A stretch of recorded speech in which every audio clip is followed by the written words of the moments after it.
Good afternoon, my friends. Welcome to this episode of Happiness After Codependency. I'm Marshall Bertrand. I'm your guide back to knowing, trusting, loving, and living who you are so you can go on and create a life that you're happy with. That's really my goal with working with you, especially since codependency is about the loss of that, and interdependency and joy, living beyond codependency, is really about that happiness and joy that's personal and individual to you. So I'm excited to have you here in today's episode. Let me get track of myself here because I've got a little cold going on. So if I sound a little muffled, well, that's why. So before we jump in, I need to get this shared out to the community here real quick. So if you're new to me, the community is your safe haven where you can find tools, support, and guidance in your journey back to yourself. Link is above on Facebook, below on YouTube, and on my front page at freetheself.com. Make sure you check the rules link that is also there so you can see what is expected of you and to make sure that the community is a good fit for you when you apply. So check those out and come join us. All right, so I'm going to get us shared out here. Let me know in the comments that you're here, how you're doing. And I'm going to click some buttons and voila. All right. So today's kind of a different episode because I want to talk about one of the courses that are starting here February 27th. It's called the Relationship Strategy. And so in this episode, I want to talk to you about why I created it, what it can do for you, give you an idea of what this looks like. The reason why I would like to do this is so you have more awareness of what I offer, and so you can make a more effective choice about, well, man, this fits me where I need to be right now.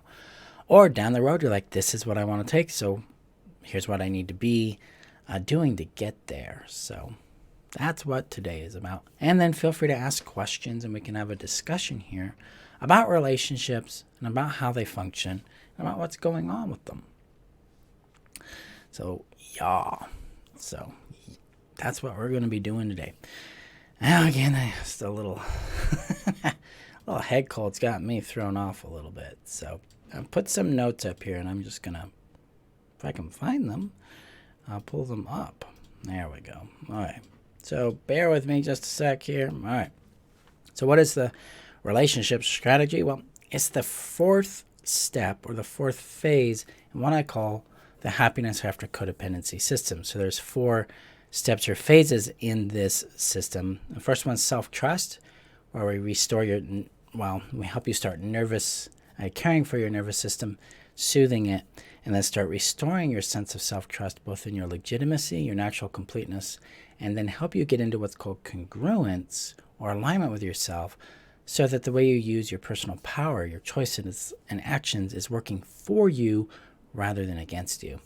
That leads us into step 2 or phase 2, which is the heal yourself strategy, where we focus dominantly on healing the trauma bond and healing the impact of narcissistic abuse, of neglect, and of unavailable emotional relationships in your world. We specifically focus on restoring your sense of safety, relationally, emotionally, and physically, and then building sanity back into your reality so you can detect what's real, heal the impact of gaslighting, crazy making, and things like that. And then third, we move into sovereignty, where I teach you what your needs are, how they're met, connect with your attachment style, and begin to heal that, and then introduce you to your personal power, your personal autonomy, and your personal sovereignty, so you can occupy the space that you be, utilize your power in ways that work for you. Third phase, or third step in this, would be the know yourself strategy, where you come to know, love, and live who you are by attuning to your value, your personal voice, your inner wisdom, and your vision, your brilliance, the things that matter to you. And then that brings us to the relationship strategy, which is phase 4, step 4 in this cycle, because they all are interdependent. We're always going through self-trust, healing and caring for ourselves, knowing ourselves, and then relating. So the relationship strategy is about teaching you how to build organically compatible relationships where you feel seen, loved, and valued. This applies to all relationships, so friendships, business, therapeutic, also romantic, platonic, whatever. So it's when you think about relationship, think of it beyond just the romantic focus, because that seems to be the cultural narrative, right? Oh, relationships, got to be romantic. This applies to everything. The principles you learn in the relationship strategy teach you how to build a relationship that's both organically fulfilling, that's safe, where you feel seen, loved, and valued, and that can grow. And it does that because of the premise it's built on. And I'll talk about that here in a sec. I want to share with you why I built the relationship strategy specifically. This course is a product of a lot of years of my own struggle with relationships, romantic, friendship, therapeutic, and professional ones. Because growing up, I didn't have a whole lot of experience or exposure to actual healthy relationships. Instead, it was more like it's kind of a random event. Like, oh, this person likes me. Oh, I kind of like them. Oh, we have a mutual interest, and we play around that. So where dominantly a lot of my friendships started. But I didn't see how romance worked. I didn't see how intimacy worked. I didn't see effective communication. I didn't understand what companionship looked like. I didn't understand how conflict worked in this, and nor how play functioned in a lot of relationships. And so I grew up with a fear, especially a fear of intimate, emotionally vulnerable relationships. I was scared to have a girlfriend. I was scared to pursue people I was interested in. I actually didn't do that till I was 33. I'm 43, so that's like 10 years ago. The damage there, right? I was scared to be seen, to be exposed, to be known that way, because everything I'd grown up with felt really scary. And most of all, relationships felt like a mystery, like they just happened. I mean, do any of you guys relate to that this, like, well, they seem kind of like this random event, and you kind of have to deal with what you get, and you're supposed to. Relationships are something like, oh, you're dating someone, well, you got to commit to them now and make it work. You got to force it to happen. And if it's not happening, then there's something wrong with you. Like, oh, I've got to be a different person, or I've got to have different attributes, or I need to be this and not that. That kind of thing starts to show up. And I was riddled with that, riddled with it. And so as I started to experience healthy friendships and then healthier and healthier romantic relationships, I started seeing a pattern. And this pattern emerged out of my own healing with codependency. And this is the cool part, because the relationship strategy is developed just for people with codependency. It is not intended for anyone else. This is specifically designed for you guys. The reason why is because we need different things than what maybe the relationship book is telling you or some other relationship coach is suggesting. And these are things that I didn't understand and that were not given the proper focus and time they needed for them to work for me. And so I was like, I see a need here. And so I created the relationship strategy. And its goal is to help us make sense of something that feels very complicated, very scary, very uncertain, to make it simpler, to make it more relatable, more attainable, to give ourselves a sense of power and knowledge and understanding about what's going on as we create friendships or romantic relationships, or professional relationships, and so on. The goal is to empower you with the concepts in the course so that you can navigate this over and over with success. Now, success is very specific here. Doesn't mean the relationship works. It means that you'll have a clear, honest experience that you can then make a yes or no choice with, so you're happy with what's showing up in your life. That's the success I want to empower you to have in your world. Because that's what matters. Because not all relationships survive. Not all of them should survive. In fact, a lot of times healthy relationships by themselves end. They end because that's the healthy direction of the relationship. Because I know in my experience, let me know in the comments below if you guys went through this. I was raised to think that commitment was the core principle of a successful relationship. Without it, nothing worked. I just had to keep working and changing and trying and over and over and over. And maybe it'll work. Maybe it'll get better. But I had to be committed. What I discovered in my own journey was that was a major, major trap. I was unable to actually see what the relationship was doing because I had to be committed to making it work a specific way. I had fixed my sights on a specific outcome, and if it wasn't working, I was going to try to figure that out. And this led to me being in relationships where I caused a lot of harm, and a lot of harm was caused to me. This is where things were deficient, empty, frustrating, didn't make sense. It wasn't fun. It wasn't loving. It wasn't playful. It was a lot of pain. It was a lot of confusion and a lot of internalization, shame, guilt, insecurity. It amplified my own sense of worthlessness at the time, that kind of thing. So the goal of the relationship strategy is to make relationships more probable in your life that you are happy with. And it does that by making this very complicated thing of relationships simple. And it's going to do this in 3 ways. I've designed it to set up kind of like, well, all my courses are built in a building block fashion. We start with the foundation, and then we add more pieces to it, and then we go out and we experiment with it, get experience with it, come back, refine our awareness, go back, rinse and repeat. That's how we learn. That's how we master these things. So the first thing I teach in the relationship strategy is a foundation for what I call organic compatibility. Because a lot of times, let me know what you guys think compatibility is in the comments below. Because I thought it was just like, oh, compatibility is something where, oh, we like each other and we have some shared interests. We're compatible. Compatibility actually has a deeper, nuanced experience than that. Yep, it does rely on some mutual interests. It does rely on a similar emotional level of interest and attraction and stuff like that. But it also relies on one's capacities. It relies on how we bridge differences between capacities, differences between priorities and values, value systems in our relationships. It relies on us understanding each other's biography.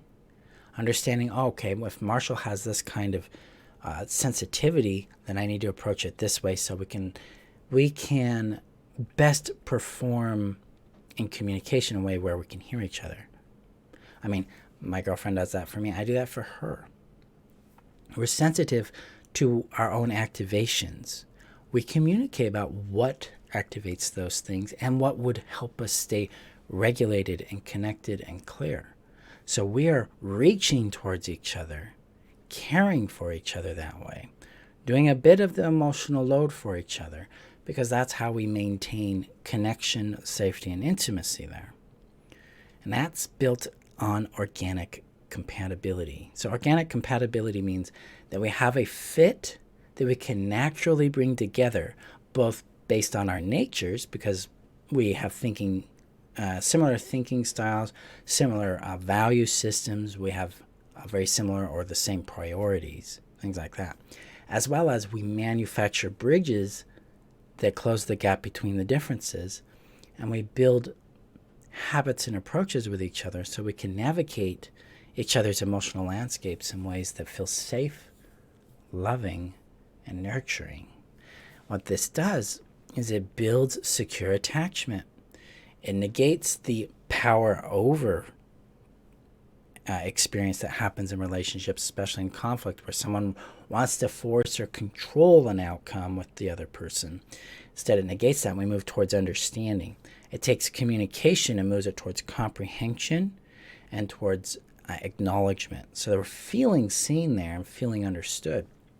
And it takes conflict and it transforms it into a way to build intimacy. Because effective conflict builds intimacy, because what conflict is it's vulnerability around a need that feels like there's a distance between its fulfillment and its rejection, right? It's a scary experience right here that, oh, there's going to be a clash here because I have this need and they're in this position. So we take that conflict and we start to understand it. We start to bring it into a container of compassion, of love, of care, of regard for each other, and while soothing our emotions, regulating our nervous system, and reaching towards each other. This is the pinnacle of organic compatibility. So I teach you where that starts. Organic compatibility starts with what's called the what, how, who model of relating. This helps us understand what we want, how we want it, and then to discover if the persons we're getting to know actually align with that how. Because it's really not the what that's the issue, it's the how. And if they're not really aligned with it, they naturally don't get it, it doesn't work for them, building a bridge towards it doesn't bring them fulfillment, then we have an incompatibility. And that's where we can start making effective decisions about saying, does this person stay in my life or not? Because this matters to me that much. So this is where we start discovering organic compatibility. The next one we start to explore is the principle of consent and privilege versus entitlement and obligation. Because most of us have been built into relationships, into this model of like, well, I'm in a relationship, so I have expectations and I have to meet them. Or, man, they have expectations and I've got to meet those. If there's an expectation, someone's obligated to it. And that's the way a lot of times relationships function. This is a control or power dynamic going on. Well, I have a need and you're my partner, so you're supposed to meet it, that kind of thing. And that builds resentment. So what I teach is this process of consent, where we can start to, okay, they have a need, I have a need, and I'm going to ask. I'm not just going to assume because this person over here is my partner, or this person's my friend, or my business partner, or whatever. I'm going to ask them, hey, I have this need, what do you think? And then they can consent to it or not. That right there eliminates numerous arguments. Huge problems are eliminated in that, because now there's this act of respect towards each other. And this act of respect creates discovery. And from discovery, we find out if we're more and more compatible. So I teach you what consent and privilege is, how we implement it, and then how to get out of the entitlement and obligation trap that's we all bring into relationships at some level. I mean, it still shows up in me. Like, I have this need, and this is this person's role in my life. They're supposed to do this thingy. They're not. Well, yeah, I didn't ask them to. Because people aren't mind readers, right? This gets us out of the codependent dynamic of mind reading, predicting, anticipating, and out of passive-aggressive attempts to get our needs and wants met. We become really direct, clear, simple, and kind in our communication. In a lot of ways, this is kind of boring because there's not a whole lot of anxiety around. It's like, ooh, what's going on? The cool part here is that boringness builds intimacy, creativity. You got energy and time, so you guys can focus on real life and do things that you really want to do together, whatever relationship it's a type that you're dealing with. And you have this clarity, and you build really big secure attachments, reliable trust, because people feel safe enough to ask, and they know that they're going to be either received or they're going to be negotiated with in that. And if maybe sometimes we'll have a no, like I just can't do that, then that person can make an honest decision about where to go from there. So I teach you how to do that. And that builds on the last component that I teach. It's called discovery over commitment. Because I'll tell you, my culture, where I grew up, what I was taught in relationship is you commit. So if you're dating someone, well, it's time to commit. You got to commit to figuring out and making it work and forcing things through. And I don't approach it that way anymore. The reason why is because a lot of times, we're developing feelings for someone, or we've got a strong, chemistry with them or something. We think that that's significant to the point that we should commit to them because I feel this way about them. That is not going to lead to our happiness. Love is absolutely and utterly not enough. It's part of it, but it's not the whole of it. compatibility is, because compatibility determines the longevity, the sustainability, the fulfillment and happiness of that relationship. And so you need love, but you need compatibility too. And the way we figure out if a person or place or thing or whatever it is compatible with us is through the art of discovery rather than commitment. And the cool part of this is when we're in the discovery practice with a person, and we do this throughout the entire relationship, then we're always discovering what the relationship needs right now, and we're discovering what we need and they need right now. So we're in a presence in the relationship. We're connected to its living nature. And this allows us to understand ourselves and others real time, which avoids a lot of the big problems that tend to show up in long-term relationships where like things suddenly changed. I don't know what happened. Well, you weren't listening. You weren't paying attention. So discovery allows us to discover commitment. It allows us to discover compatibility. It allows us to discover the future we would have with that person because we're actively experiencing it.